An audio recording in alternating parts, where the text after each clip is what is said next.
বিএনপির কেন্দ্রীয় নির্বাহী কমিটির সদস্য অ্যাডভোকেট রুহুল কুদ্দুস তালুকদার দুলু বলেছেন, তার দল নারীদের জন্য যে সুযোগ সুবিধা দিয়েছে অতীতে কোনো সরকার তা দেয়নি। আগামীতে রাষ্ট্র ক্ষমতায় গেলে বিএনপি নারীদের জন্য ঘোষিত আরও নানামুখী সুযোগ সুবিধা বাস্তবায়ন করবে। বৃহস্পতিবার 15 জানুয়ারি আলাইপুরে জেলা বিএনপির কার্যালয়ে জাতীয়তাবাদী মহিলা দলের সমাবেশে তিনি এসব কথা বলেন। এই সময় অন্যান্যের মধ্যে উপস্থিত ছিলেন জেলা বিএনপির আহ্বায়ক রহিম নেওয়াজ, জেলা বিএনপির যুগ্ম আহ্বায়ক মোস্তাফিজুর রহমান শাহিন, জেলা বিএনপির সদস্য কাজী শাহ আলম, নাসিমউদ্দিন নাসিম, সাবেক যুগ্ম আহ্বায়ক ফরহাদ আলী দেওয়ান শাহিন ও মহিলা দলের সভাপতি সুফিয়া হক সহ জেলা ও পৌর বিএনপির নেতৃবৃন্দ।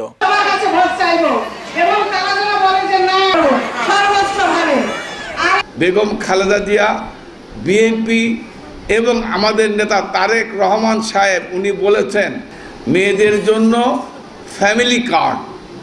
এই যে ফ্যামিলি কার্ড বিদেশের একজন মেয়ে বা একজন ছেলে বা সবাই সরকার থেকে অনুদান পায়, বাংলাদেশে তো কেউ এই সিস্টেম ছিল না।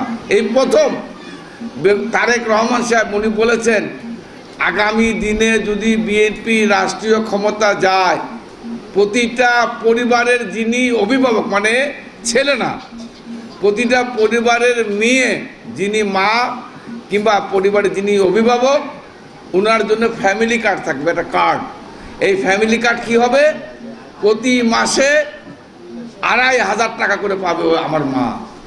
এই মেয়েদের জন্য যে সুবিধা আমাদের বিএনপি অতীতে জিয়াউর রহমান স্যার, বেগম খালেদা জিয়া, তারেক রহমান প্রত্যেক নেতাই এদেশের জন্য, এদেশের মাদের জন্য, এদেশের মেয়েদের জন্য যে সুবিধা দিয়েছে অতীতে কোনো সরকার এই সুযোগ সুবিধা দেয় নাই।